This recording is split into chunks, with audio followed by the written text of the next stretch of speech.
Bonjour, je me présente, je m'appelle Étienne, je suis agriculteur en Sarthe.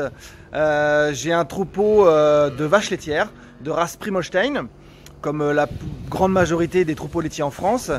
Et j'ai décidé de faire une petite vidéo pour vous expliquer un peu comment ça marche le cycle de reproduction d'une vache. Donc oui, pour qu'une vache ait du lait, il faut qu'elle ait un veau. Ça c'est tout à fait logique, c'est la nature. Alors cette vache, elle a eu son veau déjà il y a quelques mois, mais quand est-ce qu'on l'a inséminée? Alors, une vache, avant d'avoir un veau, c'est une génisse. Voilà, c'est un peu l'ado chez les vaches, quoi. C'est la génisse.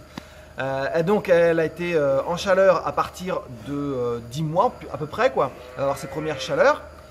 Nous, on va attendre 15 mois, qu'elle soit un peu plus grosse, qu'elle soit un peu mieux formée, qu'elle soit un peu plus grande, pour l'inséminer. Donc, à partir de 15 mois, on peut l'inséminer, donc si on la voit en chaleur. Donc on va l'inséminer pour qu'elle vèle à 2 ans, 24 mois. Donc c'est-à-dire qu'elle va avoir une gestation de 9 mois. Donc une fois qu'elle a eu sa gestation, le veau est né, elle a du lait. Là, son cycle de chaleur va recommencer environ à partir de 45 jours. On va attendre un petit peu, on va attendre 90 jours pour la réinséminer. Donc elle est vélée, on attend 90 jours pour la réinséminer, soit par insémination artificielle, soit par seuil naturel. Chez nous, on pratique les deux. Et donc là, va recommencer un cycle de gestation de 9 mois. Par contre, son cycle de production, lui, va durer 10 mois. C'est-à-dire que si on prend une courbe, hop, là, le kilo de lait qu'elle produit par jour, là, la durée de lactation, elle va commencer, pendant 2 mois, la production laitière va monter naturellement. Et puis, tout aussi naturellement, elle va rediminuer. Donc, à 2 mois, on a le pic de lactation.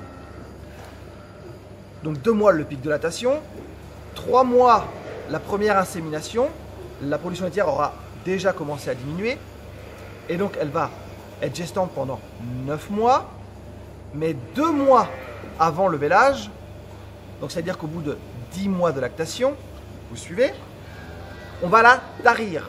C'est-à-dire qu'on va arrêter de la traire parce que la production a diminué naturellement. Et puis on va lui laisser 2 mois le temps de se reposer avec une alimentation spécifique, donc des fourrages un peu plus longs, un peu plus de foin, un peu plus de paille, pour qu'elle prépare bien son vélage, pour bien préparer son vélage. Et puis pendant 2 mois, donc elle va faire que boire, manger, dormir en gros. Hein. Elle va bien se reposer et là, elle va se remettre à véler. Voilà, donc la vache, elle va avoir eu son deuxième veau. Alors, je précise qu'on parle ici de race laitière Primostein. C'est-à-dire que ce ne sont pas des animaux de compagnie, ce ne sont pas non plus des animaux sauvages. Vous voyez, derrière, elles sont là, elles sont en train de ruminer, elles n'ont pas plus peur que ça. Ce sont des races sélectionnées depuis des dizaines d'années. On les voit, il faut être présent, il faut les surveiller, il faut les aider aussi. Mais on attend toujours qu'une vache soit en chaleur pour l'inséminer, sinon ça ne marche pas. Donc en gros, on essaie de faire une insémination par an, quand on la voit en chaleur, pour avoir un veau par an. Je vous ai expliqué la courbe de lactation, ça monte, ça descend naturellement, elle va se tarir et on va lui laisser 2 mois de repos. Voilà en gros comment ça marche. Donc si vous avez des questions surtout, n'hésitez pas à les mettre en dessous. J'essaierai d'y répondre du mieux possible. Et puis vous pouvez partager, liker cette vidéo pour que voilà, ça se diffuse et qu'on essaie de comprendre un peu comment ça marche. J'essaierai de faire d'autres vidéos sur voilà, pourquoi on sépare le veau de la vache, qu'est-ce que mangent les vaches laitières, qu'est-ce que le colostrum, voilà, enfin toutes ces choses-là où je vais essayer de vous expliquer un peu voilà, comment ça marche un élevage laitier en France. Voilà, merci de l'avoir écouté jusqu'au bout, j'espère que vous avez un peu mieux compris et puis bonne journée à vous.